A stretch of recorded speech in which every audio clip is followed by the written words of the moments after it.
especially with the youth. The Chivas Tapatio won their league, and so there's some good prospects there. I just wouldn't expect them to make the final again because a lot of these teams are gonna bring in some top players, and that's where Chivas usually gets left behind. You said they're not going to return to the final? I don't expect them to. Usually, you see these teams that make it that they'll like usually within a season or two, be fighting for it again. If they don't bring in like at least two good players, it's pretty difficult, man. Pretty difficult because Eres un these estúpido. other teams. You got to have No, the these hope, other teams man. are no, these other teams are already bulking up. They're already opening their piggy bank and bringing Yeah. in, bringing in, getting stronger, and so Hey, and that's what you're. we already have Eduardo Aguirre joining Cruz Azul. And with that, I want to welcome Diaz to the show. Welcome. Welcome, gentlemen. Yo, I missed you guys so much last week. I had to go back and listen to the After Hours Cantina podcast. And as Chente said, man, you guys were respirando por la herida. Like, that shit hurt. Yeah, man. I at the time I recorded that right after the game, and honestly I was okay with the loss. And then I woke up the next day and just like, damn, we really did lose that. Like, that's crazy. It just kind of like sunk in. But you move forward. I think it was beyond our expectations of what Paunovic can do in the first season, and we'll talk about Chivas, very soon. But right now, I do want to talk about the LAFC León match that happened on Sunday, and how León were able to bring back the glory to Mexico after Pumas had fucked up last season. We had a crazy streak over 19-20 finals, one in a row, and then Pumas ruined it last season against Seattle. But the other feline, León, they went to Los Angeles. They had everyone against them. LAFC know how to pack a stadium and get the crowd and everybody involved. And they went in there, they scored a goal and just defended it for the rest of the game. Larcamón, I don't even think he was on the sideline. I don't know if he got suspended or something, but they got the job done. And man, it was an incredible atmosphere out there, I'll tell you that. I missed it, Jaime. I didn't know you were going. I would have made an effort to have gone. Because believe it or not, I still haven't been to the stadium. What? You've never? Damn! What the hell? I've already been there like 3 times, dog. I know, dude. I moved right as it got built. I wasn't expecting to move either. Yeah. And my brother lives like walking distance. Yeah. So it would have been perfect for me. I could just park in his house and walk there. But yeah, I ended up moving, and but. Yeah. But like you said, Larcamón already, dude, already collected some silverware. That was like his high expectation for him from when he was at Puebla and had them firing on all cylinders, and he was being touted as the next. Well, fans and some sectors of the media, they were pushing hard for him for selección, and interesting enough, he beats Cherundolo, who was the coach for LAFC, and he's a possible candidate to take over the U.S. Oh, really? I didn't know that. Yeah, he's one of the. Oh, he's one of the. They still haven't. They're still without a coach. Interesting. Yeah, I went down to LA for this match. It was on a Sunday, and I went to go cover it as a photographer. And one thing that I will commend LAFC is the fans and the ambiente, man. It's original. It really is authentic, and I do enjoy that. Sitting on the sidelines watching the 3-2-5-2, like just drum it up, and really just the passion they have for the club. and the chants, they start all the chants, but then even the fans on the sides, man, they're all on their feet the whole game singing. And I do admire that, because even though they were losing, and even down to like the 90th minute, these fans just kept going, they kept singing. They didn't start whistling and turn their backs on the team and start doing the puto chants and shit. They defended their team for 90 minutes, and I do applaud their fans for doing that. I mean, you don't see that in Mexico. A lot of those guys actually were, well, a lot of them are Mexicans. I met a lot of them back when I used to cover Chivas USA, and they were, I think it was called Union. I think that was the name of their barra. But yeah, a lot of them were with Chivas USA, and even from back then, they used to upstage the Galaxy, and they would even have. Have you been to the? I don't know what the Galaxy Stadium's called now. It I was like, haven't been is to it the big? Carson Stadium, no. Well, they have like a small section like behind the porteria. Hmm. It's kind of small, but they ended up doing that like a flag. They covered the whole section, like a giant flag, and they used to uphold it.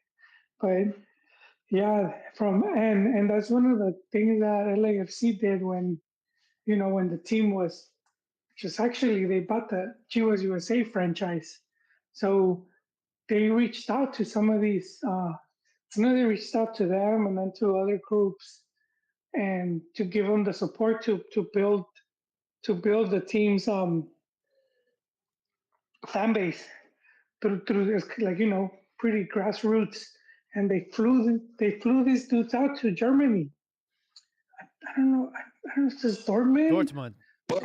Yeah, Hmm. yeah, they flew them out there so that they could Learn. get some hacks from that, get some 3 tips or whatever from one of their barras over there.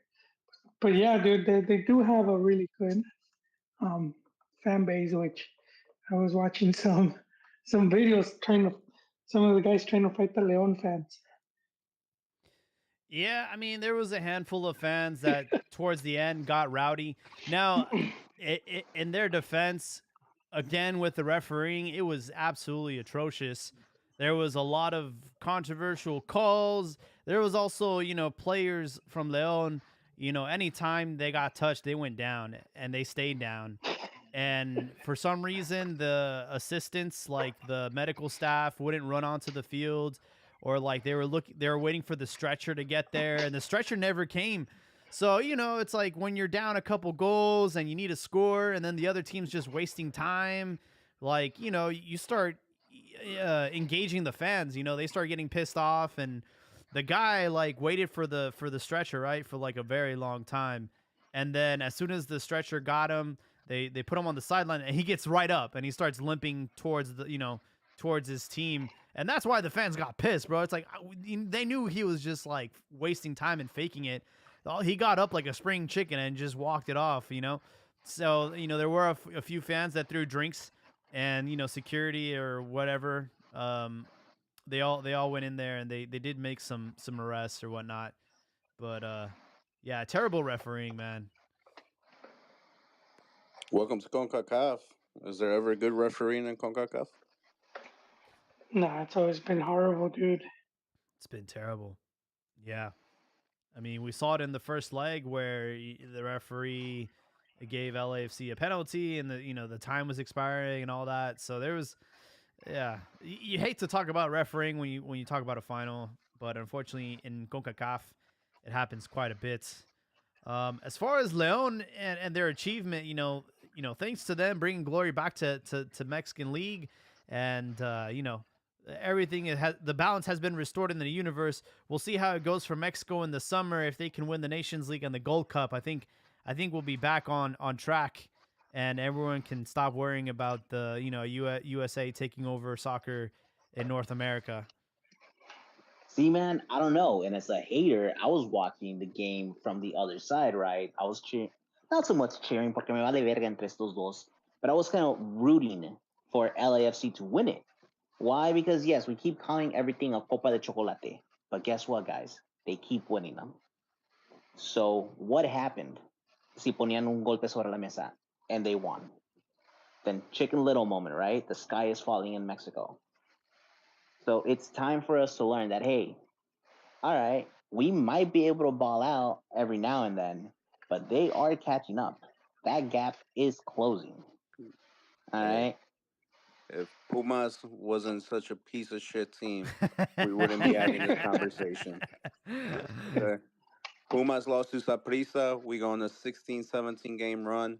Pumas loses to Seattle, and we're back to winning. I Yeah. think we all know the common denominator here. Es pinche Pumas, valen madres. That No is true. Por sirven eso pa' lo sacó. nada.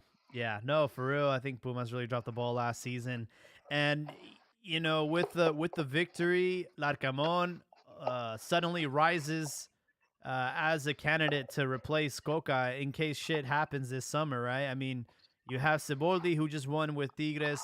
You have Larcamon winning silverware, and obviously there's going to be flavors of the month if Coca has a bad summer, right? I think the fans and the media are just waiting for him to fuck up, man. They're give me a reason to kick you out, man. And I think Yeah, that would have been any coach though. Like any coach taking over Mexico, they were just gonna pile on all the frustration from I don't think so. I think carried if they over. would have gone after someone respectable that wasn't from Argentina, I think that we probably would have given them more slack.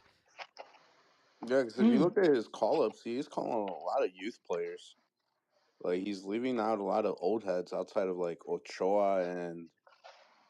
Damn, I don't know. But he told Herrera no more.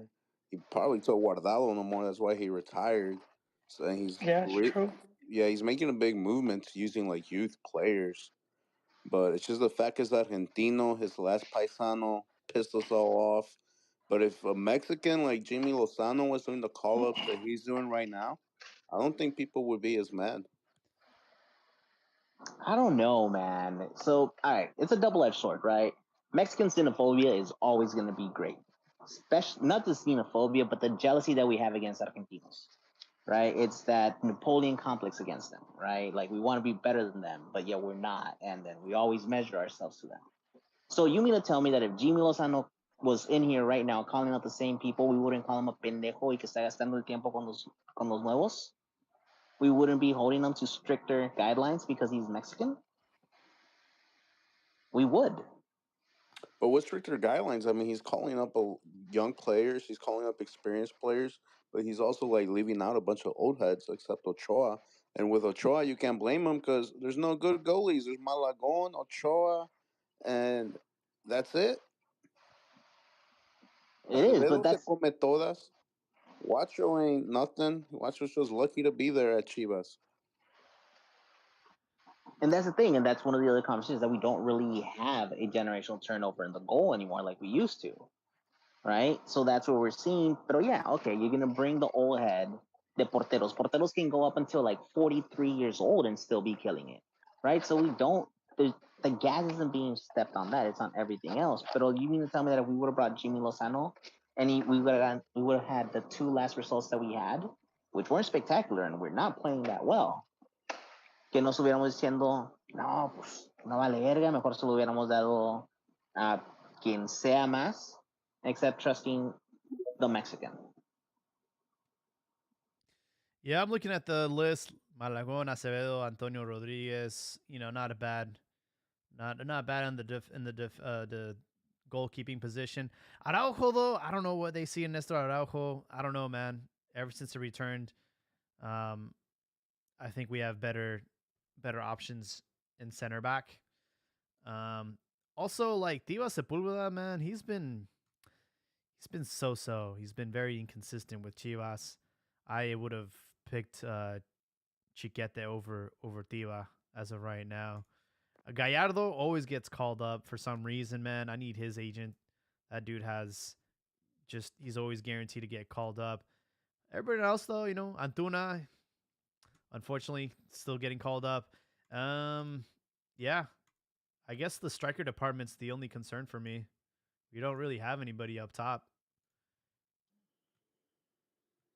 Well, I don't remember where I saw it, but I think he called up like 39 something players, and that apparently there's three groups. There's ones that are just gonna play the friendlies, some that are gonna do like just Nations League, and some that are gonna do like Nations League and the Gold Cup. TUDN, Línea de Cuatro, is the ones who published that. And dude, up front, they're taking Santi, they're taking Henry, and they're taking what's his name? I must be Raúl looking at Jiménez. the wrong list because I'm on the official like miseleccion.mx, and then it says Estados Unidos versus Mexico, and it has like all these players, but it didn't have any of the strikers that you mentioned. Yeah, no, now, okay, hold on. Now I gotta look for it and put it up on the chat. Yeah, it's so they're taking those. Oh, Yeah, because I mean, if you look at it, there's it's a tweet that huh. says Nations League final Gold Cup, but if you look at the defenders, they have 12 defenders called up. They have 9 midfielders, and then they have 8 strikers. So they're going to cut that list down. They're going to use just some for Nations League and then a mix for Nations League and Gold Cup. But like Diva, I expect him to get sent back to Chivas before the Gold Cup. Probably the same with Piojo. I probably will only see Vega staying there. I think they're going to cut that up because, I mean, that's 12, 8, 20. That's like 30-something players with the goalies.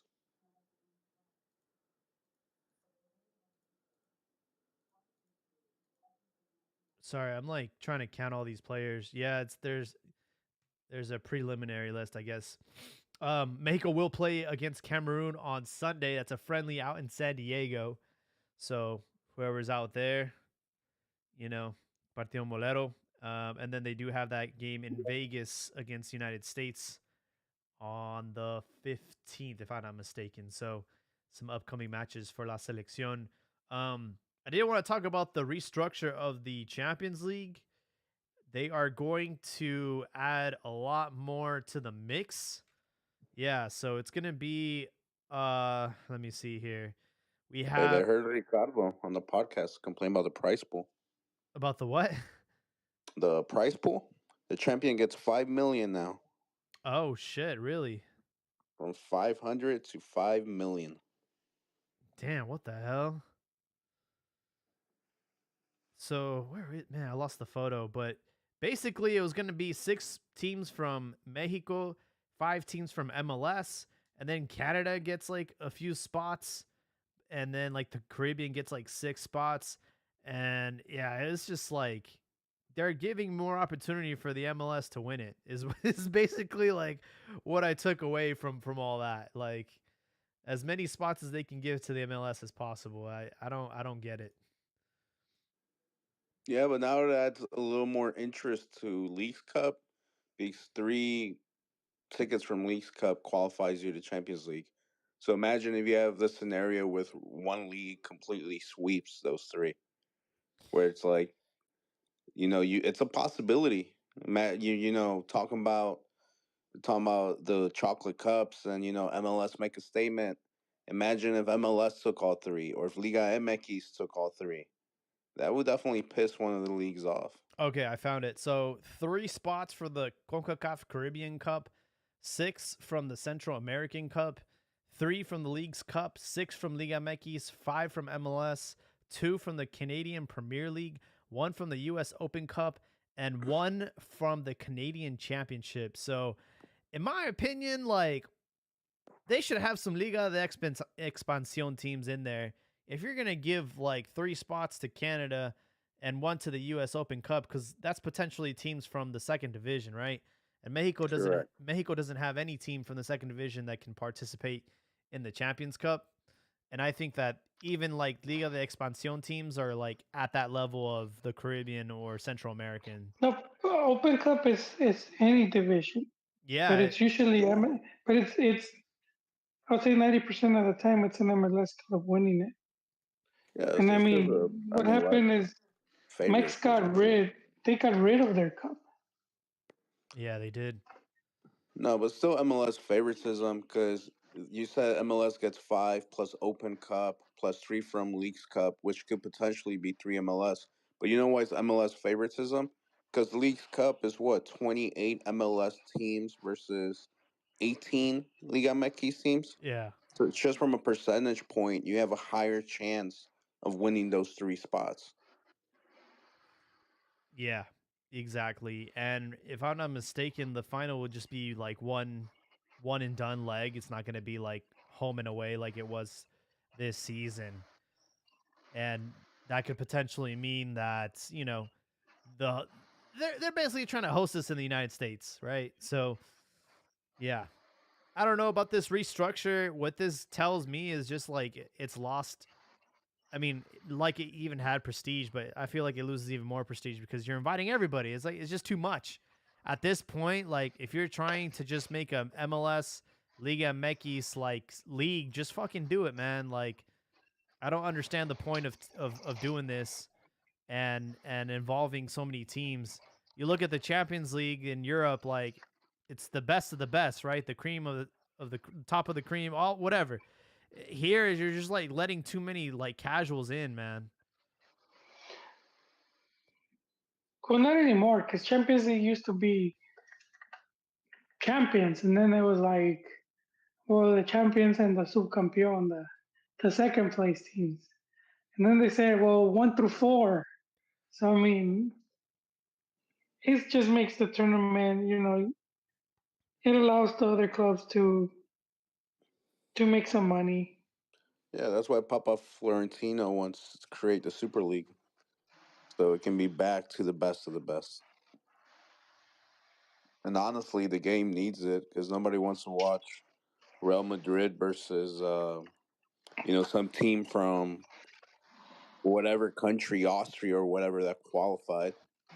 You want to watch like Madrid versus Liverpool. You want to watch the top of the top.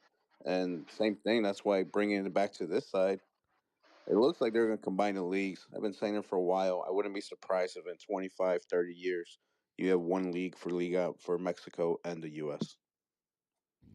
I don't think FIFA would allow it though. They could do a cup, like their own Libertadores type, but to have the same league, yeah, I think they have to go through FIFA, and I don't think they would. Y- I'm not saying it's not possible, because I mean, and then it would also be Canada, you know. But I could see them having a cup, like a cup tournament, and then the people just seeing that tournament as the main one. I mean, if the other two grow, like Yeah. become stronger, not if it stays up. So I think I need to make this clear, 'cause people think it's like, well, things stay the way they are, but I'm I'm under the assumption that football will grow because of the World Cup and all 3 countries hosting the World Cup, and that always brings in like more, it creates more excitement, and it helps.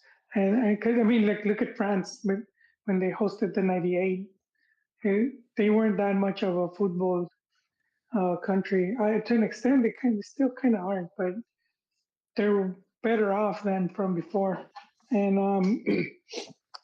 and sort of like that. So if you had some Canadian teams putting in money and having like a super team, and then same with MLS and then Mexico, then yeah, you would have a pretty exciting, you know, tournament.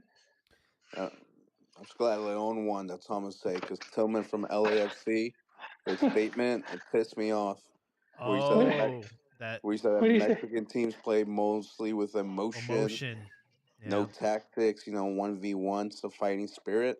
You know how I took that? I took that like when old white guys say that black guys can play quarterback because they're just like raw talent. They don't have like the intelligence. The That's how I IQ. took it. Yeah, I took it like he was saying we don't have the IQ to have like tactics and things like that. And if Larcamon is known for one thing, is that he is very promising as far as like his career due to his Yeah. tactics and how he reads the game. So I was like perfect. I knew Leon was gonna win once I heard that phrase. Yeah. Well, folks, I mean, the League Cup kicks off on the 21st of July, and there's a lot riding on this. Number one, how many people are gonna actually pay for an Apple TV subscription to watch some of these matches? Not all of them, but a majority of these matches will be exclusively on Apple, including Chivas' first game, which is against Cincinnati, if I'm not mistaken. Well, I Oh, read that bro, in Messi's Mexico gonna be nobody there. wants to buy it. What's The that? rights. I read that in Mexico nobody wants to buy the TV rights. That they would then is trying to split them with somebody, and nobody wants to split it with them because there's like no interest. And this thing's like what, less than a month away. Yeah. And there are some matches that will be broadcasted on normal television. Like Unimas, Fox Sports 1. So some matches will be on television, but a majority of these will be through a paywall with Apple. And, Apple has not disclosed the viewership for the MLS this season. I know that it can't be good, and I'm sure they're embarrassed to post those numbers. And I know Abdias has some juiciness in regards to Apple and MLS. What you got for us? Oh shit. I have no idea, guys. I'm getting blindsided by this. Well, one of the big things like that I want to talk about since we're talking about this is exactly that, right? Like, what are the actual viewership numbers? So Apple's putting a lot of money into soccer, which I'm hoping when the whole 2026 deal package with through Mexican coming in, I hope that's what comes in on the side of international airing, that they're able to sell either to Apple TV or they're able to do Paramount Plus. But the big thing right now is okay, cool. You're showing that your league is available all across the world, right? But let's think about the time difference. By the time our games are being played here, it's 5 a.m. in Spain. Nobody is watching. So those numbers have to be inflated or really, really low. Right? So if so, how is this business model going to be sustainable? Well, I can answer that. You're forgetting degenerate. Society's becoming very degenerate. You have people across the world watching some second division league because they're betting on it. In America, all you see for commercials now is betting, betting, betting, betting for every time you're watching a game. Liga MX, same thing. They give you the live odds for Caliente during the game. It's just betting taking over the world. Everyone's becoming degenerate. That I can see some random guy in Australia watching MLS at whatever time because he bet on the game. I was alluding towards the rumor about a certain player coming to the MLS, Abdias. And you had mentioned it earlier. Oh, that guy. Yeah, that You guy. know, the guy who chose the righteous path versus selling his soul. That gentleman, I want to see over here. So Messi, the rumor mill is running and running and running as of right now that Messi is in fact coming over to Miami FC, which means our viewings of that is going to go through the roof. Now, the other more interesting thing would be that his official first game with his team would be through Apple TV exclusive, and it would be against Cruz Azul. So there's all of those little things coming in. Now let's not forget that the package that was being offered to Messi was an ownership stake in the club. Very similar to what was offered to Wow. David Beckham. I read that the MLS deal is very, very lucrative for Messi. Not only is going to get profits sharing from Apple, they're going to get Adidas is going to offer him a cut. And there's also a rumor that Tata Martino will take over Miami. Yeah, so they're pulling a bow tie on this thing, giving him the key to the city, and they're gonna try and convince him to come over to the United States to play football. Would be pretty epic, and I could see Apple pulling it off, man. I mean, they need somebody to, give them a shot of adrenaline and get people to tune into, to Apple and to MLS. So Well, not just Apple, Adidas too. Adidas. Yeah. Hey, speaking of Tata Martino, you know what field day the Mexican media would have with that? Obvio that he sold the game. Look at him. Yeah. Him and Messi are so close. But they fire the Miami coach, replace him with Tata, and then Messi shows up. He easily sold the game out in the World Cup. Man, it's gonna add more fuel to that fire. Albert's been patiently waiting. I'm going to patch him in. Welcome to the podcast, Albert. Feel free to speak up. You are on mute, by the way. While he figures that out. Yeah. I don't know. I'm not a Messi fan. I'm ready. Oh, there we go. Welcome to the show, man. Hey, what's going on, guys? Glad to talk to you guys again. How you guys doing? We're doing good, man. Enjoying the off season. Oh, awesome. Oh, what's going on, Joe? How's it going? Good, dude. I mean, not even licking my wounds because of the Chivas defeat. I know, man. It took me a while, but it is what it is. Hey, just to clarify regarding Coca's convocados. So this is the way they did it, because they have the amistosos and then they have the tournament. So what they did was they pretty much they did a lista of 30 guys, and they split it up in 3 groups. There's 10 guys, which includes Raúl Jiménez, Kevin Álvarez, newly added Salvador Reyes del América. Those guys, Diva Sepúlveda, Toño Rodríguez, those guys are just going to go to the amistosos. So after the amistosos, they're going to send those guys back to their club, and then they're going to join. Then another 10 guys are gonna join in, and this group includes Alexis Vega, Cordova, which were in the final, so they were given time to rest, plus the Europeos like Montes and Ochoa. So this group is going to join a group of the other 10, which are guys that are going to be in all the partidos, the amistosos and Copa Oro and the Nation Cups, which this group includes Luis Chavez, Malagon, and Henry Martin. So it's going to be a mix and match. Interesting. Okay. And as far as Chiquete was actually going to go in place of Sepulveda, but I think Ricardo Peláez said that he had like a knee injury, so they're just taking precautions with him, and they're gonna let him rest. Yeah. So and I mean he had a hell of a liguilla. I mean, come on, Yeah. he was center back and on the left side. So I mean, yeah, so he should have been there, but it seems like it's a knee injury. So, but it's going to be interesting how it works out. I mean, Mexico, it's pretty much obligated to win both things. I mean, win the Nations League and win the Copa Oro. I think if they fail at one, I think Coca might be in trouble. Yeah, especially this first one, right? We're less than 10 days away from the Nations League, and they failed to win it last season.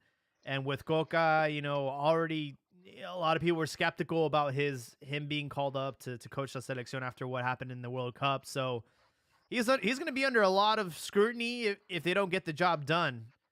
And yeah, and the Nations League is tricky because it's 2 games, and obviously, and then you start off against the U.S., which that's you're going to get your arch rival, and then in the final you might most likely if you do advance, you're going to face Canada, which Canada is having its moment, and they need a cup to validate.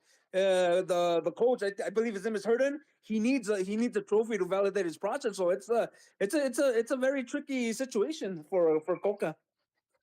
Very tricky. Yeah. Man, that list makes me throw so many conspiracy theories out there. Like Kevin Alvarez, he's talented to just play the friendlies and get sent home. Is that like America saying, "Hey, we just dropped 11 million on a right back"? We're not gonna risk him getting injured. It- Bring him Well, back. Is that a What- done what- deal? Is what he I- officially part of America Yeah, now? he's official. Motherfuckers. All right. Same thing with Jimenez, like Raul. You know, they were He said so he- mad at he said he can- Wolverhampton that he went to the World Cup. Is it like, hey, you're just gonna do the friendlies because you gotta earn your job back at Wolverhampton? Because he Well, what- said like goodbye to the team, but Yeah. they interviewed the coach last week and he said like he still counts with them for next season. So I don't know what's going on over there. Huh. Interesting. Yeah, it's gonna be a interesting summer with Mexico, and I'm all for Chivas not letting the selección borrow their players. We already have an Alexis Vega that's pretty banged up, and yeah, the last thing I want to do is head into the season, which is gonna start at the end of this month, with injuries because of us letting out our players to the Nations League and the Gold Cup. I'm a Well, little selfish. what I heard about Jimenez and Alvarez not making the cut for the two tournaments was that they were coming off not very good seasons, but Coca still wanted to take a look at him, and just in case, like one of the guys from the tournament teams falls, he has them ready to go. That's the reason I heard as far as Kevin and Raul Jimenez. Yeah, I'd rather take a traffic cone or a mop over Raul Jimenez. That dude is done. I don't know what we're doing, Cooked. giving him any favors and calling him up to the national team. We already had Andres Guardado, put his hand, he's like, hey, look, this is for the future. I'm out, retired from the national team. Good for him. More people need to do that. Raul Jimenez, stop, man. You Just can like find Raul and fresh produce at your local grocery store. that dude So is that- But I done. mean, I don't want him anywhere near the national team. But I mean, there's nothing else out there. In that list of 10 guys that are just playing the friendlies, the only other center forward is Roberto de la Rosa. Come on, man. What do you mean? What is- Isn't Henry Martin, no? Oh no, but I mean just in the list of those 10 guys that are going to Oh. the amistosos. I see. And in the list of it's the forwards are the forwards for the tournament are going to be Martin Jimenez and I believe Ocelio Herrera. Osiel, yeah. Yeah, those are the three main guys. Okay. Then after that it's Jimenez and De La Rosa. no, keep De La Rosa. Jimenez, go retire, bro.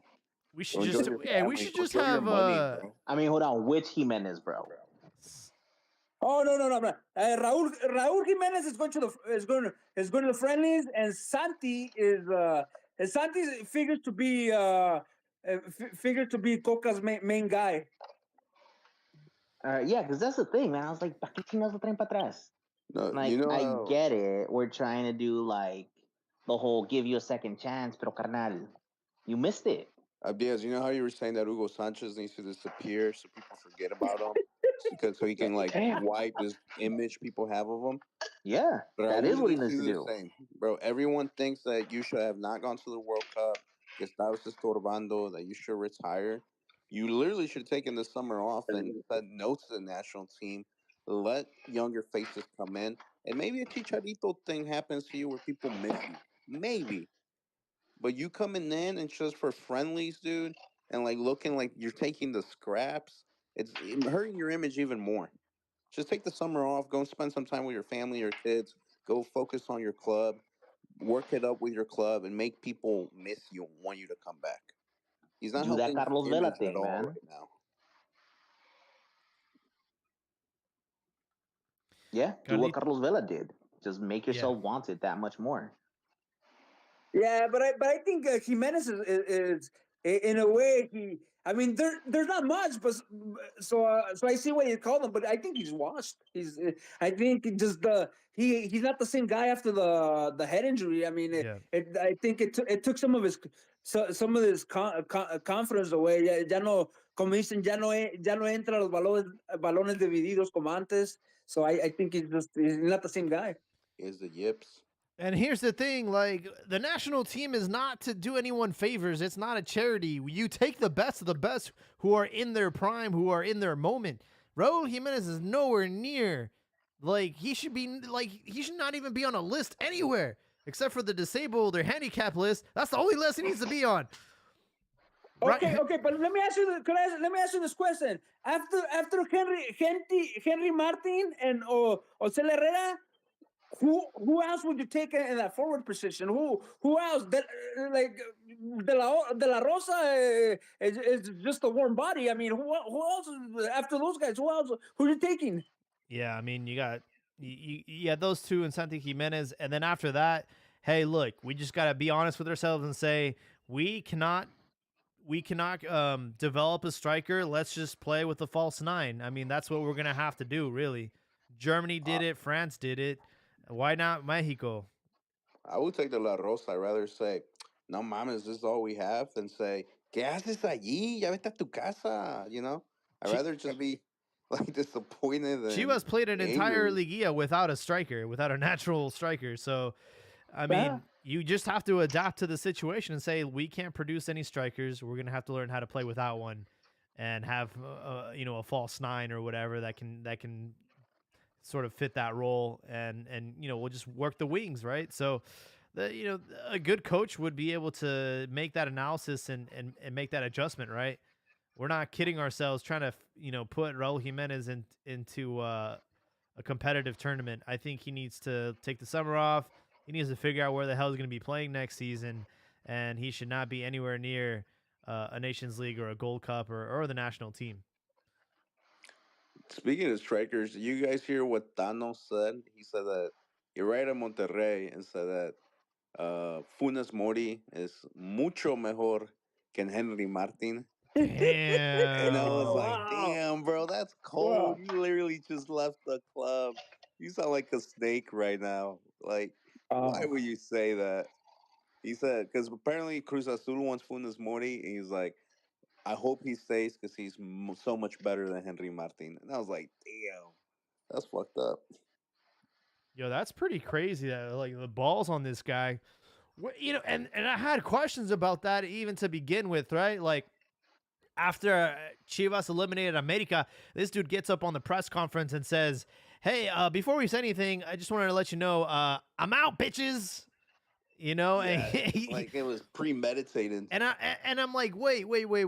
So this dude, and then like not even a week later, he announces his move to Rayados. So I'm like, so this dude was already like interviewing. That was cooking, man. Yeah, that was. It was like a premeditated murder, bro. He knew that maybe America was not going to make it to the final, and even if they did make it to the final, they weren't probably going to win. So I'm just gonna like start interviewing already. And then Monterrey, what about them? They have Vucetich at the helm, and they were ready to fire him after that match. So it's like, did Monterrey and America both like, I don't know, see that they were not going to win any silverware this season? It's like it's such a fast move, man. I think. Oh, go for it. Go for it. All right, I'll do it really quick. I'm always more into the negocios, the follow the money. And what we had about a month ago was Monterrey signing with Televisa, like for Televisa to broadcast the Monterreyado games. And so I don't think the Rayados would swoop in and take America's coach or even negotiate without America knowing about it. I'm just curious to see how much more Monterrey is paying Tano than America, because I mean, if you look at it, the top job should be America. I mean, it's the top team in Mexico, but I mean, top job. But the Monterrey-based teams they've been paying more money for a long time. Even before they were. No, they are. I heard they were paying them way more. Those were the top earners are at right now. Yeah, the national team is the only team that pays more than Monterrey and Tigres. Yeah, for the coach. Yeah. I thought Tano was originally the caretaker, and then they offered him the job, right? Yeah, Correct. yeah, yeah. Last year, right after the Clausura 2022, they were kind of like they're seeing if they were gonna bring in a big name, and then they just stuck with him. Yeah, so I'm sure like his deal with America wasn't that lucrative because they're like he was the caretaker, and then like, hey, do you want the job? Here you go. And I don't think they ever saw him as like, here you go, here's your fat contract for coaching America. You know, so for him to move to Monterrey to get more money, like that makes a lot of sense. But man, like I how quickly you turn on your own players, bro, that's toxic as fuck. I mean, he left because of his players. He left because the club just wasn't giving him what he needed out of them, like each individual player, right? Porque lo que dijo, the reason why he left was because of the way his team acted on the pitch when they were losing. Hmm. That's why he left. And then also, you know what I think is that America didn't get him the reinforcements he wanted. Ever since Jorge, one example is when Sanchez left last summer. He wanted a right back. They were talking about Alvarez, but obviously Alvarez was having a good tournament, and Pachuca was thinking Europe.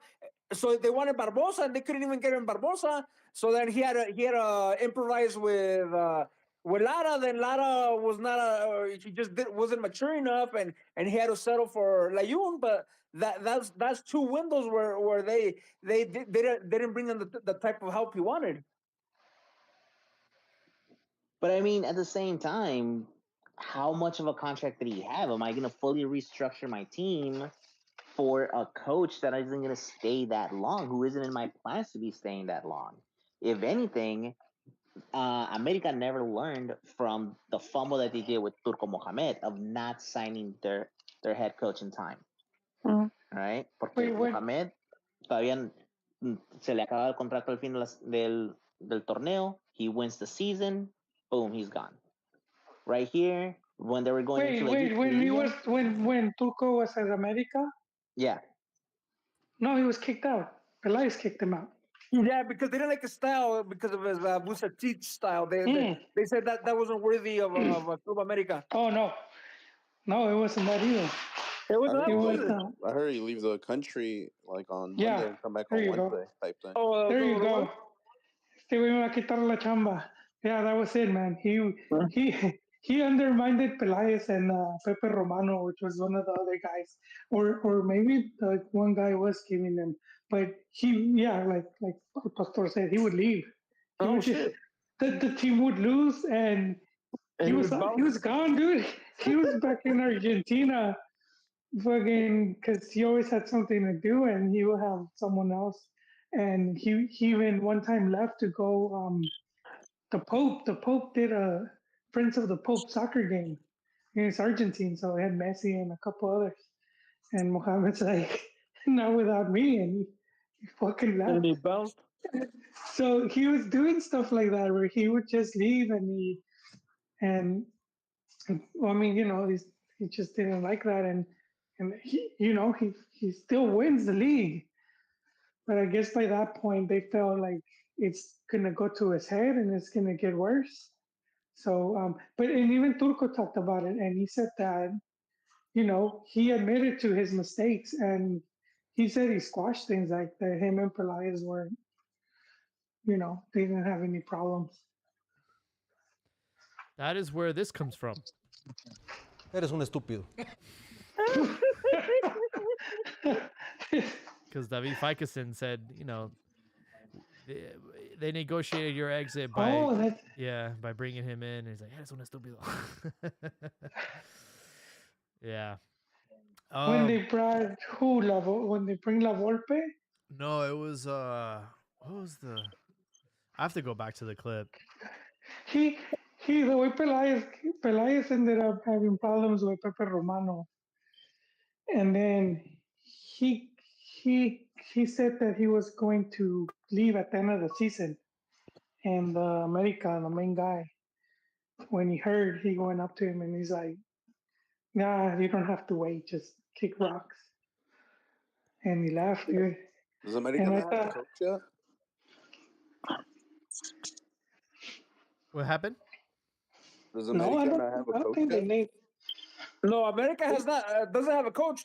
Today, Azcárraga met with Iñárritu and Baños to talk about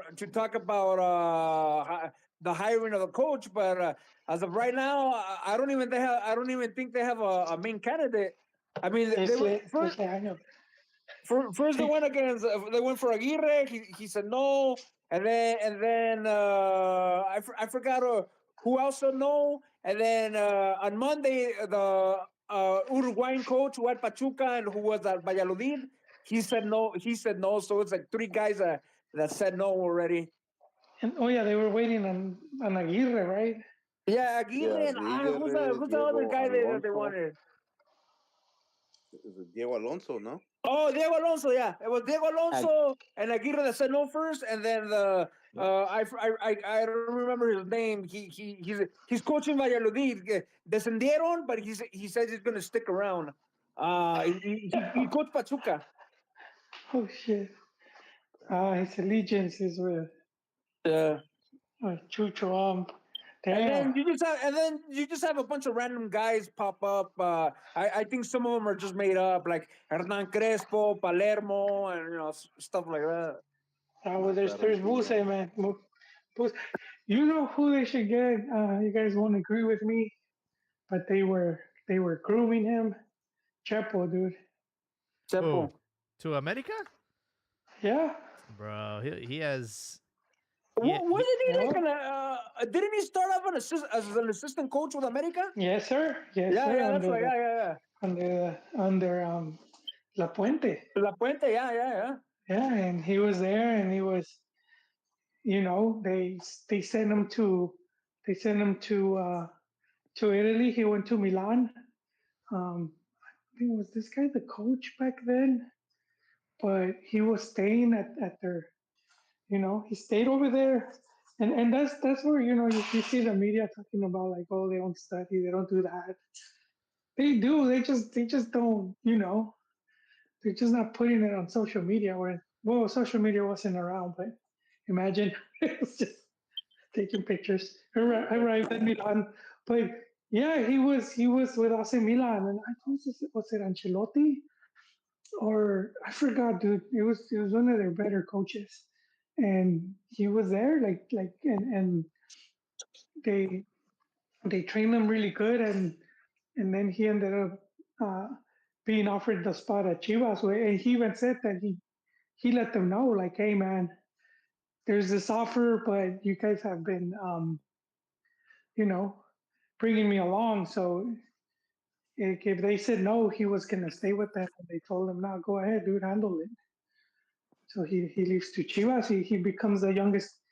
I think he's the youngest coach to win Liga MX.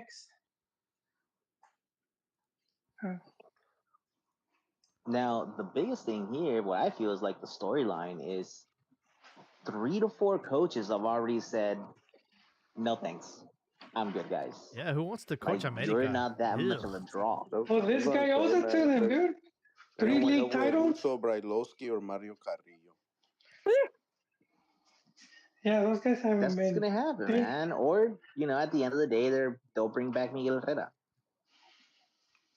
But he's still tied to Cholos. Man, you know that weasel bend over for America, beg Hank to let him go to America.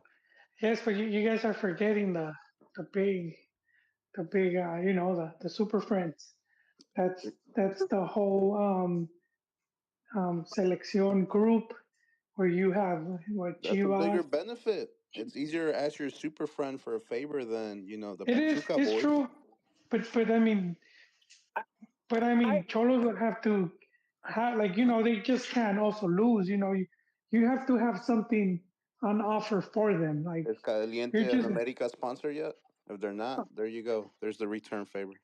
Honestly, I think they're just gonna end up giving San Luis some good money for Jardinet. I think that's what they're gonna end up doing. That's kind of what's lining up, that they're gonna take Jardinet. Now, here's the other thing, right? Los americanistas andaban bien encabronados as soon as what's it called? Dano went over to Monterrey, right? Que no, que eso estaba planeado. Those motherfuckers stole our coach, X, Y, and Z, right? And you guys are literally going to go after somebody who has a contract, and you're gonna buy out of their contract to take their coach. Yeah. I Like, think the fans are ¿dónde mad, está el but I pedo? don't. I honestly think the directiva knew. I honestly think, just knowing how Liga MX has operated for years, a Pacto Caballeros and all of that, I do feel that America knew that Monterrey would make an offer. Like they would let them know, like, hey man, yeah, and I think they were cool with it. And the San Luis coach, I man, mean, he ain't but stupid. before He the earned himself liguilla, that job. Like during the preview when they asked him what he thought about the America players going to Azteca, like he broke down that team in that interview for TUDN. He broke like the strengths and the weaknesses of each player and like how they play and everything. And then a lot of people were like, "This is how more coaches in Mexico should express themselves." And I was like, "What are you guys talking about? This dude's doing an interview. He's using this interview as a job interview to line himself up for America because he broke their game down so perfectly. That's where he earned himself that call up."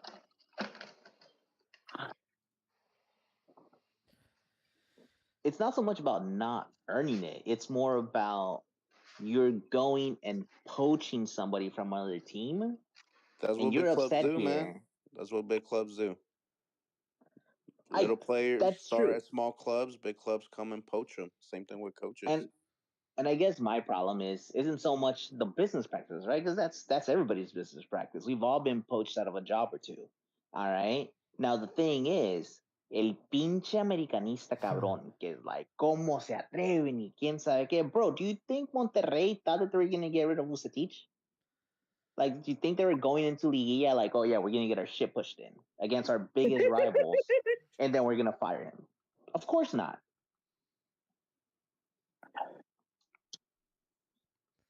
I don't know. It just seems too soon. It seems like when the relationship ends and the person has a new girlfriend the next day, like that shit was already in Yeah. the works. It's like, oh wow, really? You took no time to bounce back.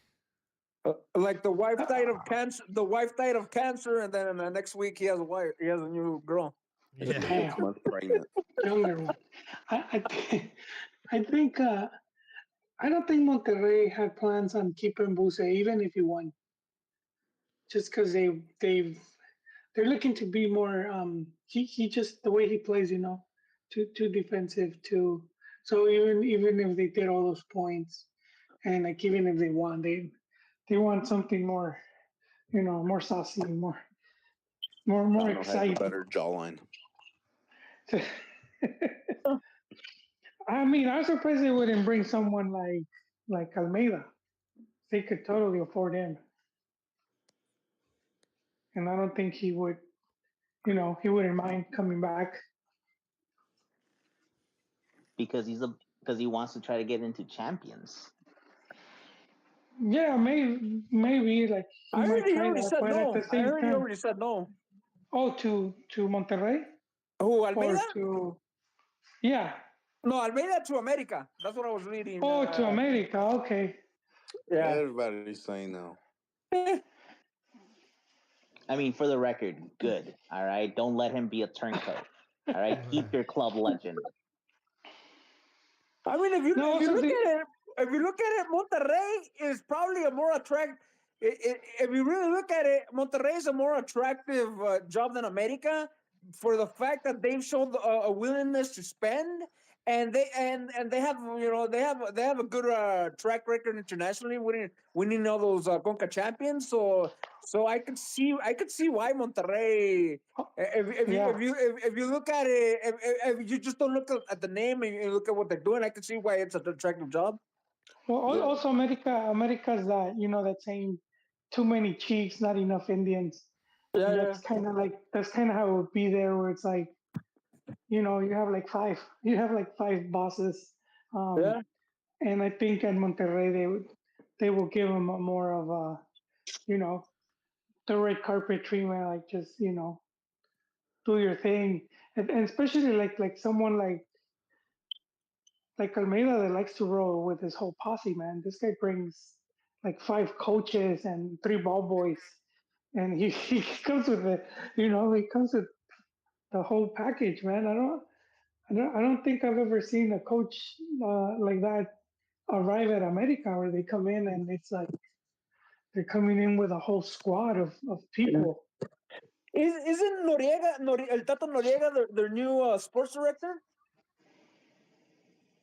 Oh, I didn't know about that. Yeah, because Davino had left, and then I heard that Noriega took over, and I Wait, remember wait, you're when talking Monterrey Noriega now? had Morelia, they were pretty decent. Are you talking with Monterrey or you? Yeah, Monterrey. Yeah. Okay, okay. I was like, what? Yeah, Thought that- Monterrey right okay. now, they're in Brazil. Apparently, they're going to have a bomba of a striker. And I cannot stop thinking that's going to be Gabigol. If Monterrey gets Gabigol, I will lose it. He's still young. Wow. He's like 26. He's in his prime. And he's won like 6-7 trophies in the last year. That'd I be wouldn't doubt it. I wouldn't if they doubt it. bring, This you sort know, of as they willingness bring in to like spend. Humberto Suazo type of level player. Yeah, If they exactly. bring Yeah. Gabigol, I'll lose it, bro. Because they can definitely afford him. Is that gonna kill your aspirations of Chivas? Winning it next season. No, it should just be like jealousy, like, damn, I wish we had that kind of money, so we could Oh yeah, convince I like know that Vela, feeling. Chicharito, or whatever, at least with Pulido. pesos. No, Pulido, Hey, Pulido hey, will wait, come. we have that kind of money to convince a petardo. That doesn't sound too promising. Like any of the top strikers that Chivas could convince are all like they're all duds now. The Pólvora Mojada, Jimenez, Vela, and Chicha are like just they're. It's kind of Ouch. sad as a Chivas fan when you look at it. Huh? All the guys are clamoring for our over 35. I compare Chivas when they go to the mercado de piernas and they go to the to looking for players. I compare it to when you were looking for toilet paper during COVID. The aisles are just empty. No, you know what it reminds me of? It reminds me of the Club de Cuervos when they go to the draft and they just get everybody's sloppy seconds. They get the kid that got kicked out of the league because he was biting players. It's like going to the butchers and asking which meat expires today. I'll buy that one. Give me the cheapest one. That's a good analogy.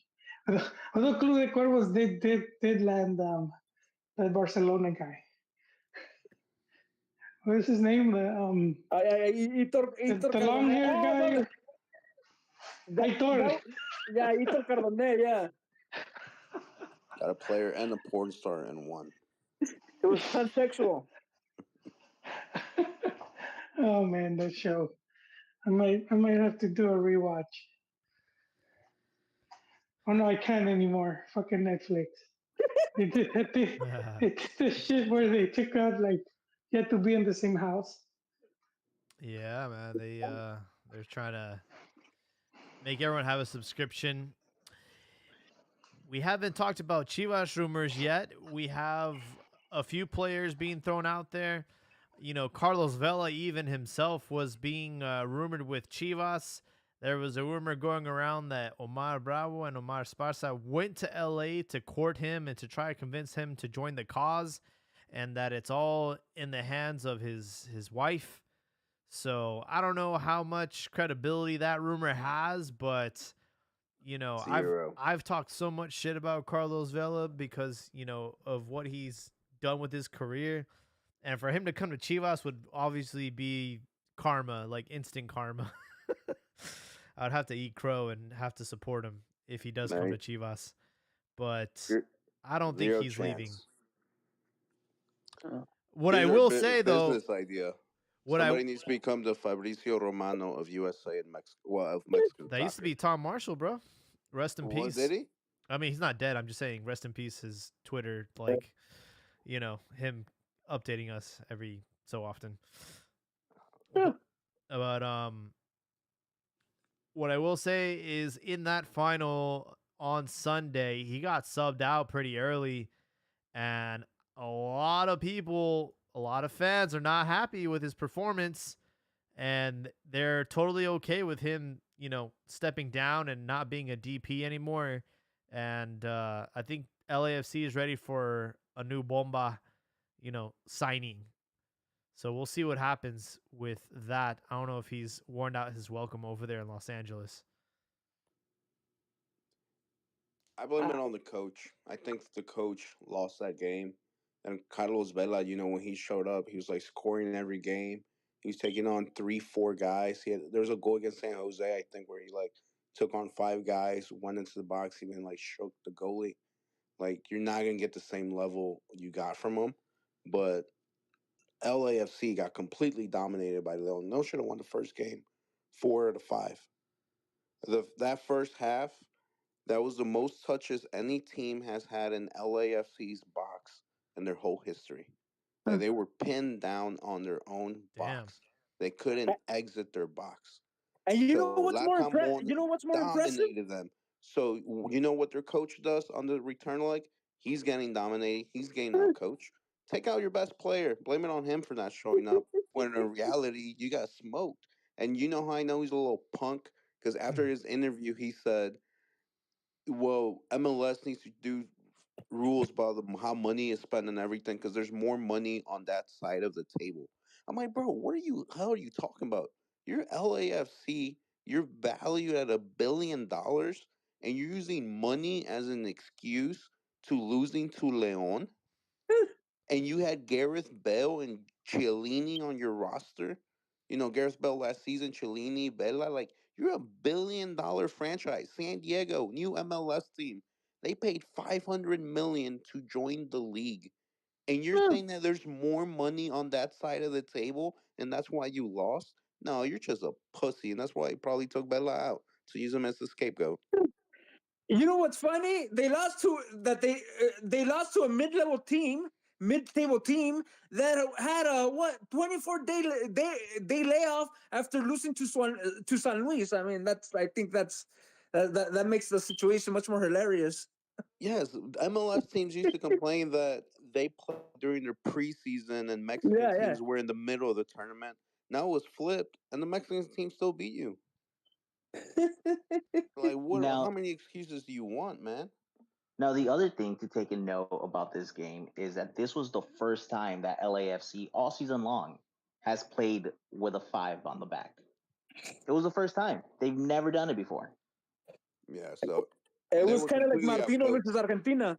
They were completely then- outcoached. I don't think it was a Bella didn't show up. They were And then completely Chiellini was just outcoached. coming back from injury. Their goalie So- was their best player both games. You set up your team for failure. He got out coached. That's what it is. He got out coached. He got out. Completely Everything was outcoached. won on the bench. It was on the bench that decided the game. Yeah, so we'll see what happens with that rumor. I don't know if like Chicharito will join. I think it's more of a. Oh, I hear echo. Sorry there.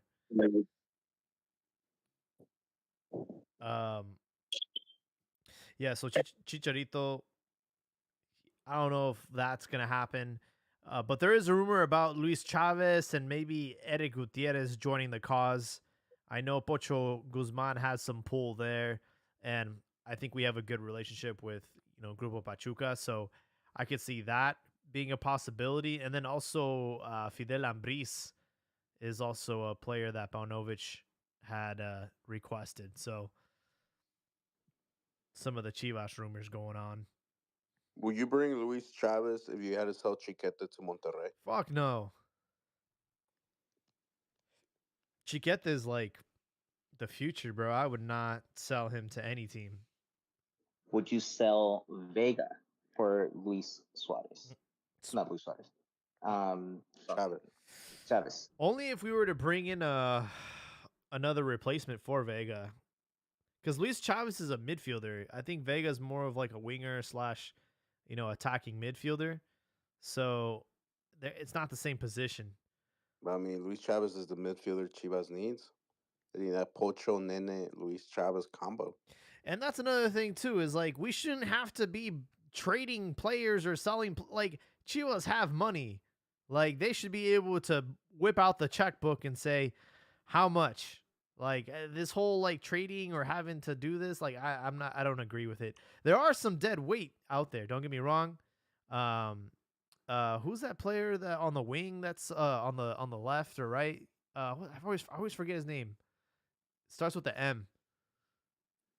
Where? On Like Chivas? our fullback, on Chivas. You said fullback. Yeah, he's he was loaned out to Oh, Pumas. Mayorga. Calderon? Mayorga. Mayorga. Yeah. Oh yeah. I- You could throw in Calderon too. Like, he's I think he's just not being utilized anymore. I don't know how much juice is left in him. I'd be totally okay with him leaving. Man, Hierro needs to give Amaury like a payday loan. Like head up Florentino Perez and say, "All right, Amaury, my buddy here is gonna give you 300 million, but we're gonna take 40% stake of the club." Oh. You know, just give him a bunch of money. Be able to sign all these players. Yeah, and now Hierro's looking for some outliers, some players that may have a connection to Mexico, but they're not necessarily Mexican. There's that goalkeeper from the second division that's been rumored. I don't get that. I don't get that move because supposedly the two youngsters that are backing Jimenez, supposedly El Tala Rangel and El Dragon were guys that were ready to step up. So I really don't get that move. Yeah, I don't get it either because it's not like this guy's young or anything. It's not like He's 29. He's 29. yeah, it's like you're playing in the second division. I know it's like La Liga and everything, but I don't know. And they, like I told you, they spoke so highly of Rangel and El Dragon. So I don't know. It's kind of weird. Yeah, and then I think today there was also a player named Emilio Tame. Yeah, so he's gonna be joining Chivas. All right, guys. So with that being said, my question is, how far are you willing to stretch your bylines, right? Your like the rules of your club, because all right, you're saying tiene que ser nacido en Mexico, but he can play for another national team. That's not a problem, right? Yeah. Well, what about he's born in a different country, naturalized, and he plays for the Mexican national team? Kind of like what the Santi move was going to be a couple months back. Never. Right? So hold on. El frijolero que juega para Perú es más mexicano que el argentino que juega para México? Yes. Yes, he was born and raised in Mexico. I know Santi was as well. And He was speaks like a raised in fresa. Mexico. He came what's his name? 1 year. Ormeño? Yeah, and he Speaks speaks like a Chilango, fresa. man. He has a Chilango accent, bro. He's a fresa. ¿Quién? He the Peruvian Ormeño. No, de Fresita. ¿Quién es Fresita? Ormeño. Pues sí, güey, pero también Lainez, también Córdoba. No, I mean, todos. yeah, they have that fresa accent, but you're saying he's Peruvian. He has a fresa. He was No, that Mexican. is Mexican The as fact hell. that That is Mexican as hell. the fact that Martino didn't call him made him Peruvian. That was what it. Yeah, that was it. That's the way I see it. Like, for example, my kid's born in the U.S. My kid loves Chivas. He loves everything in Mexico. He doesn't even speak English yet. He speaks Spanish. But if he then get called up by Mexico and he said, yo, the U.S. is the only one calling me up. I want a World Cup. I'm like, all right, you do what you do. But if he still want to play for Chivas, I see no problem for it, man. If Mexico don't want to give you a chance and that's the team you're going with a different national team, well, then that's on you. I wouldn't agree with it, but that's your decision. Now, you say you bring un cabrón nacido en Argentina, and even though he's not naturalizado, he plays for Mexico. Hey, at the end of the day, he's an Argentino, man. I don't care what Funes Mori says that he wants to play for the Mexican national team. It's the way behind closed doors, Argentina versus Mexico. He's Argentina all the way, bro. No naturalizados. I think Chivas rule is going to be that rule in the Constitution, or it stops at Mexicano de nacimiento as long as your parent was born in Mexico. They've been using they're that. solid. They've been using that because they started with the Guatemalan player, with the Guatemalan blood player that they signed for the feminine in February of 2001. That's what started it. But I Oh don't even care about no, Femenil. since Femenil way could bring before though. foreigners if they wanted to. Femenil could bring Argentinas, Brasileñas. Oh yeah. But that's a new club. It's born in a new age. I could care less. But the men's Yeah, team, it has to be the Nacimiento. yeah. Well, but it Oh yeah, hasn't been the Joel, Nacimiento. It hasn't been. It's been a long time. with the It They, Gerardo hasn't been. Mascareño. You're right. yeah, If your parents exactly. born in They Mexico, you're born in another country. That's the Nacimiento, isn't it? Constitution. I mean, you know, Yeah, that's the Nacimiento according to the Constitution. but it used to be like the original. If you look into the Chivas thing, once they became Chivas because they were once the Orozco brothers took over the team, um, and and so then at that point it was like Jalisco players only. So it was only players from Jalisco, and then Chivas joins. I think they had joined already. The you had the merger of the F League and the Provincia League, and going into the professional era. And then they said, okay, well, Mexicans, just it don't matter where they're born in Mexico, as long as they're born in Mexico. And then, years later, they kind of saw it's kind of hard for Chivas to keep up. So then they were seeing all the, Pochos playing in the U.S. but they were like really quiet about it until they started reports coming out. And then they were saying, well, they're still Mexican because their parents and the Constitution and all of that. And then Vergara kind of said the whole, well, they can't play for no national team. And big reason he said that was because a lot of these guys were eligible for the U.S. And so then he just wanted to placate the masses. I don't think he should have said that. I don't think it matters if you're in another national team. It had nothing to do with the club. I mean, the club started with foreigners. The club was started with foreigners. You know Remember what I when? mean? Remember when El Gringo Padilla joined Chivas USA and this whole thing was brought up when when Mexico and the US weren't really considering him, but everybody was bringing up who's El Gringo going to play for, and I think that's where it started. Where they can't play for the Yeah, US national team.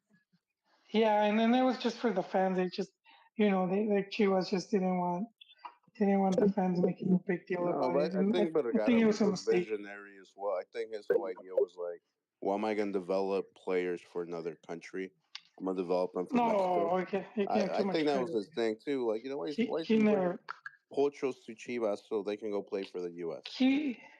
he got due respect, man. Come on, I think you're giving him too much credit. Nah, man. He came into not knowing about football when he bought. Let's remember he sponsored Atlas But he's a first. proud Mexican, though, man. He's always been about Mexican empowering each other and stuff like that. That's why I say it. I say, way that proud. Well, yeah, Like he that, was, he's but a I mean, xenophobe. That's why he bought Chivas. well, he bought Chivas because the excellent marketing, It was just, and then it was cheap. It was like the perfect buy, man. It's like if you see the whole how it all went down because the club the club had socios, right. It was, and then there in Mexico it was just Chivas and Atlas that you could say were clubs because that's what a club is. You have socios like you see when like Madrid, Barcelona, and some of these other old teams. They have actual socios in that. Chivas was one of those teams, and and I don't know what was going on, man. I don't know if they were pocketing money, but they were just losing money left and right. And that's when they loaned the club to Promotora, right? And the Promotora was Martinez Garza, who was at the time he had Mexlube, which was it was in oil, and then Mexlube had gotten the contract to sell Mexlube in the national gas station Pemex. So you could see the jersey at the time had both sponsors, Mex Lube in the front and Pemex on the sleeve.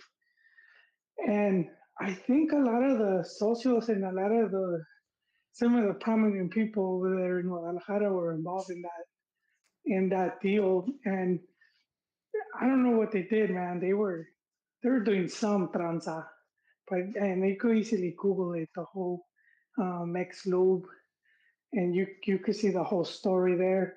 But this dude ends up getting sued. I don't know if he was like lying about the money or whatnot.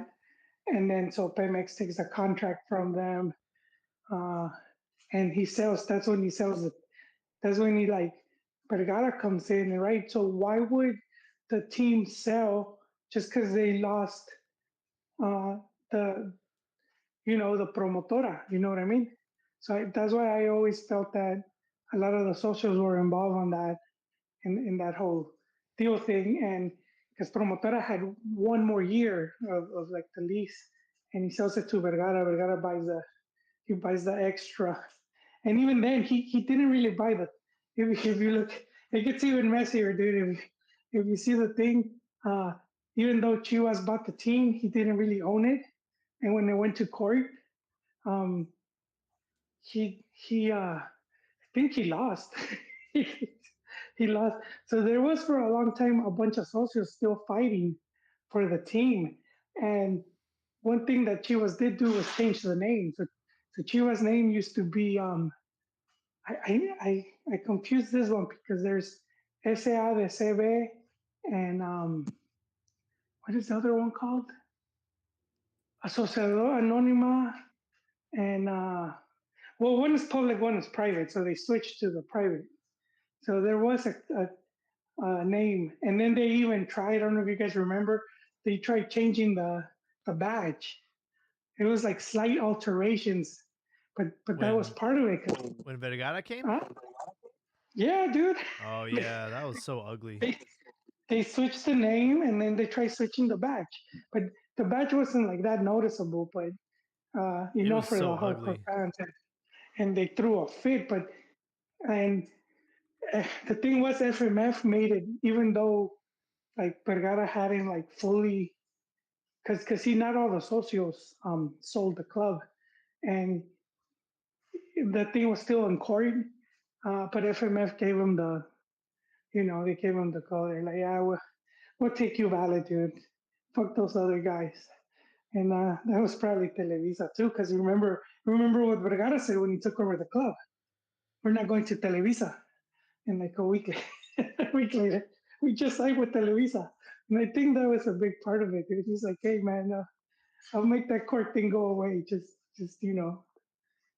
come over here. Bro. And so all of that happened, man. So it's been a mess, dude. If we look at Chivas, like the whole history going back, probably since after the Campeonísimo, it's just been a wild ride.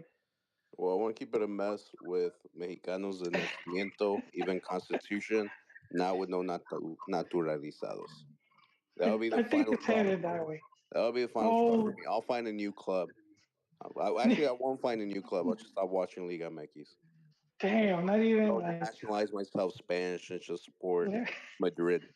Or I'll become a U.S. citizen and just be a St. Louis fan. I Yeah, do I feel don't that know that if Chivas did the whole like, they start bending the rules and stuff. I think I would probably stop supporting them. bending the rules. You mean like adjusting the rules? No, Because I mean they've like always been breaking the doing that. rules, like Wouldn't they sign be going Funes back to Mori. their origins? Like sign Wouldn't that Funes be going? Mori. It's not But my wouldn't that be origin. going back? It's not But the it's the origins club's I fell in love origins. with. Without those people, Chivas wouldn't be here. Yeah, but what is Chivas known as for? The name Chivas were they called Chivas back then? Was the people No, that found no, them? Yeah, I'm it's, talking about it's Chivas. I'm not Club talking about Union. the club before them. Well, Club Guadalajara and Club Guadalajara that was a suggestion from the Edgardo Everett. Because they were Union, remember that Club Union, which even America was Club Union for a while. But then they become Guadalajara, and then the whole Chivas was because of Atlas. Yeah, but no, that'd be my final straw. I mean, we don't have the census, so I'd rather ride in 18th place with all Mexicans than in 5th place with foreigners. I see naturalizados in the future though. Nope. You can't do 10 years between championships. You just can't.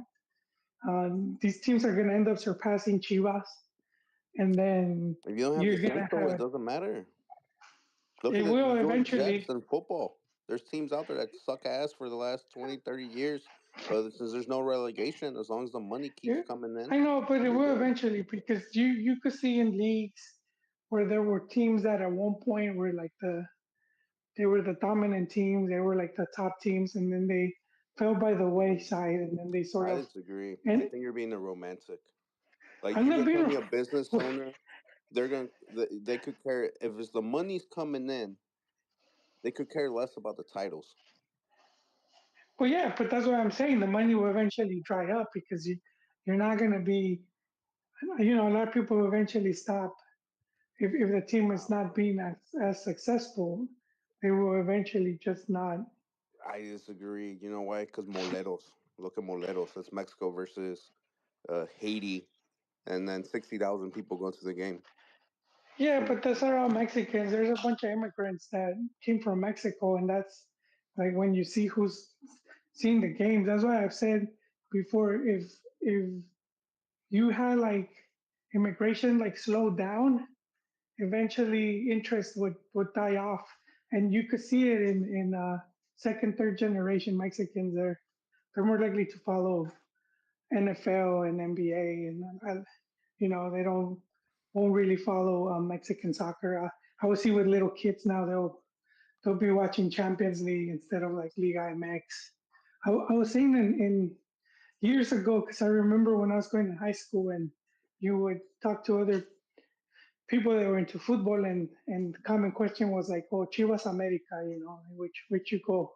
And then I remember I was seeing some kids a while back, and it was like Messi or Ronaldo. And so, I mean, that's a big change, dude. They weren't even talking about Chivas or America.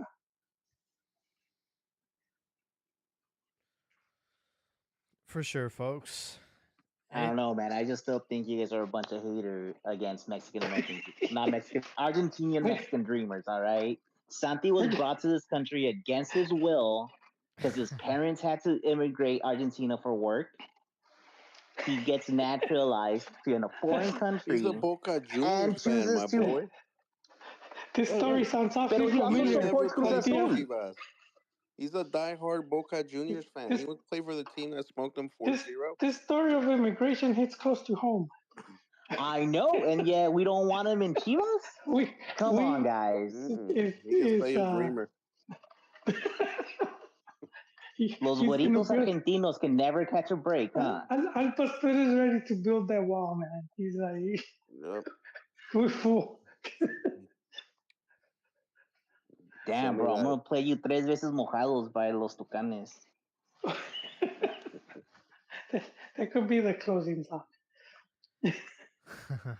No, but actually, on some serious note, I do want to congratulate the something that Mexico. We always bash directivos for doing things really messed up. The U.S., not the U.S., the Mexican women's team beat the U.S. women's team in Sub-20 for the CONCACAF championship or whatever it was. And the majority of the players from the Mexican team were from the Liga Mex Femenil. And the majority of the players from the U.S. team were like NCAA Division One. And 10, 15 years ago, NCAA Division One U.S. women's soccer would smoke Oh yeah, a yeah, Mexican women's national team, especially in the youth level, 10-0, 12-0, 8-0. So if there's one thing that has been done very well in the last 5, 7 years, whatever, is Liga Mex Femenil. Each time it keeps getting better, and they're showing the results on the field. You know, because USA, they're what, like the global powerhouse of women's soccer. You know, yeah. so for like the youth teams to already start beating them in competitions, that's very promising, and hopefully like motivates them to put that emphasis on the sporting aspect with the men's team as well. I was watching that the soccer is called the soccer tournament, and it was held in North Carolina, 7-on-7 action, and there was the women's national team played against Wrexham. So Oh man, they got absolutely destroyed ouch. like 12-0. It was like the women's national team versus like the men's like Wrexham team. Yeah. Wasn't there like the former players? They're like 40. Yeah, it's like, it's like a semi-pro tournament, I guess. They would still No, get but the smoked though. Wrexham, I think the Wrexham players, weren't they like viejitos? Yeah, they were really old. Yeah, they would definitely get Viejitos smoked. underage. The U.S. women's team, they played a high school team here in St. Louis, like behind closed doors. At that moment, they were like number 2 in the nation, and they were getting ready like for the World Cup. The high school boys beat them. They like smoked them like 8-0. Oh yeah, Yeah, yeah. That's happened because they would always train. Like the women's team would train with the youth, with the U.S. with the youth teams, and yeah, since before, even since when they were dominating the scene, um, it's just like at that age already, you could see the the difference in the body. correct. So no, but that was a very bright moment for me. I was like, damn, our women are actually competing with what's considered a powerhouse at the youth level. Hopefully, it carries on, and maybe Mexico can win a World Cup. Aunque sea con las Not dude, mujeres, ya que. not consider is the powerhouse. I think they're the most successful of all the female teams. For sure, folks. I don't have anything else on the docket, so if you guys have any closing thoughts, we can wrap up this episode. I know right now we're kind of in between Liga Mexi starting back up, and then we have some international matches, but love to hear you guys' thoughts. Copa Libertadores and Copa Sudamericana are still going strong, gentlemen. So let's not give up. It's not all doom and gloom yet. I have been watching quite a bit on BN Sports. And you know what? Al Pastor, I'm with you, man. If Mexico gets back in there, I think we can do it. The level isn't that high to where our teams will be getting smoked. I think we can compete in the But they never were smoked. They never were smoked. Exactly. So Well- I think we can make a comeback and put un golpe de autoridad en esa mesa. My So question I'm is excited for the next CONCACAF championship because they're coming over here to play now. Yeah, I guess my question is, with the restructure of the CONCACAF like Champions Cup and Mexico getting 6 spots plus a potential, depending on how they do in the League's Cup, where would Libertadores fit in all this? Like, who would actually go to represent Mexico if our best are going to this Champions Cup? Like, it just, I don't know. I feel like we just like kind of screwed ourselves by doing that. No, because not even a Chivas fans, because it'll be like the 6th, 7th, 8th place teams. Yeah, Because the top 4 or 5 go to CONCACAF, and then the 6, 7, 8 will go to Libertadores. No, I'll but be you good can't with do that that. anymore because you get 6 from Liga MX go to CONCACAF, and you could still get an extra 3 spots from League's Cup. Shit, dude. So you could potentially have 9 Mexican teams in Champions League. And they all go straight to round of 32. No, a round of 16. So they didn't have to play the group stage anymore. Yeah, the schedule's getting very full. If anything, kind of from what I've been hearing, what it's sounding like is top 4 go to CONCACAF. The next 4 go to Libertadores. And then if they want us in Sudamericana, we would send the lower ranks. Oh, geez. But it's funny Yeah. because like the most prestigious cup is Libertadores. So it's like, why, I know we have to send our best to our own region, but I'd rather send them to Libertadores. It's way Because you have to get high on your own supply.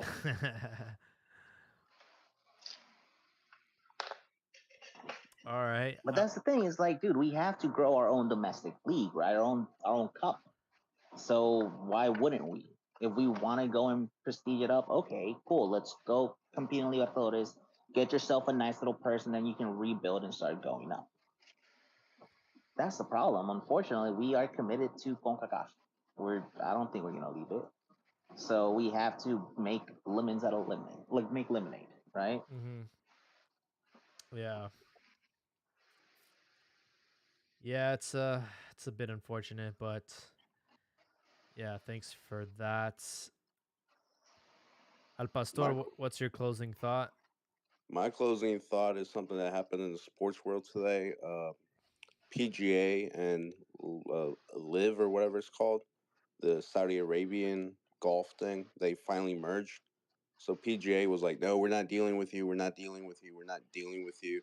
And finally, they couldn't like resist the money, so it became one big thing. But you see, like Saudi Arabia buying all these soccer players now. They also bought like the WWE. You know, pretty much anyone who's a pro golfer is now like works for the Saudi royal family. And you see Qatar, that's they're still in the Gold Cup this year. I think Qatar's still going to be in Copa America coming up. I wouldn't be surprised if there's some oil money influence that comes into these tournaments to like get them more energized. And I'm just starting to think like, where does it end? Like they're buying everything. You know, it's not like how China Super League like 5 years ago. They're getting involved in every sports aspect of the world. So I wouldn't be surprised if maybe you see a little more money pump into one of these tournaments, whether it's Libertadores, Champions League, Liga MX, whatever, dude. Because it's just getting insane what's going on with Saudi Arabia at the moment. Stupid money, man. Benzema, Ronaldo. Who else is going there? I feel like everyone's going there now. Conte's going there. I mean, he hasn't played in Hellas, but it's just the amount that they're doing. But that golf thing was like huge to me because golf is like the rich white guy sport, and so for the Middle Easterns to like come in and like buy that, take that away from you, I was like, damn, that's like a power move. That's like a laying the hammer down. Like, we run this. And then I'm just gonna chime in on this one. The fact that they are going to like if they win their World Cup bid, they are building the stadiums in all of the countries that are attached to that bid. They said, "Don't worry, we will foot the bill for all of the stadiums that need to be built for the World Cup if we win it." Wait, what? Saudi Arabia, you know how they're bidding to get the World Cup? I think they have a couple other guest countries with them, like Greece and a couple other ones, to where if that World Cup wins the bid, they are footing the bill to build the stadiums. Saudi Arabia said, "The money's on me. I'll pay for all of the stadiums to be Damn, built in your countries." that's Oh, like the homie that buys all the chelas and be like, hey, That's damn. it, shit, bro. It's man, good to have a rich homie, but watch out though. Say the wrong thing and they will chop you up. we're doing the podcast in the wrong language. For if any of you out there have Brush kids, up. teach your kids Arabic. That's the money move now. Shit, they can't drink, so no more cantina. It's alcohol. It's banned in Saudi Arabia. I know it's in Hey Qatar. man, I'm a visionary. I've been calling myself Habibi for a long time. I've been Could waiting for be this. you're ahead of the game. All right. Joeli, closing thoughts? Oh man, well you're hearing what it was. Some of the players, some of these teams are going after. That's why I think Chivas needs one or two, man, and hopefully, hopefully, Chivas being with that group of cholos and tied with America and who else is in it? Iraragorri's teams. So Santos, Atlas. Hopefully they could maneuver something there and get get at least two good players to improve on that team. That, that's all I'm asking for. Just two pretty good quality players. Yeah, for sure. I've really enjoyed this season. A lot of surprises. Chivas look like they're going back on the right path with Paunovic and Hierro. Hierro's a proven winner as a sporting director, right? This guy knows what he's doing. He has the connections. And after the way Chivas lost, I think there's no way that they not bring in at least one bomba over the summer. I know it's a short window, right? We have Liga MX kicking back out at the end of the month, so very short time to bring in some refuerzos. But I'm confident that Hierro can at least bring us one. And you know, Pollo Briseño, as a caricature that he is, as a meme he is, this guy has a lot of heart for Chivas, and he had like a little short video, and he said, "Hey man, it just wasn't our time to win," and I felt that, you know, shit happens for a reason. We bounce back, and we'll see what happens. With that, we do have again a friendly on Saturday, Mexico versus Cameroon, and then we do have Nations League after that. So we will continue to be hosting our podcast. We'll try to do it for every Tuesday night at around 9 p.m. Pacific time. So we hope that we can catch you guys in the next one. Thank you all for participating on tonight's show. Be safe out there. Have a great weekend. Peace.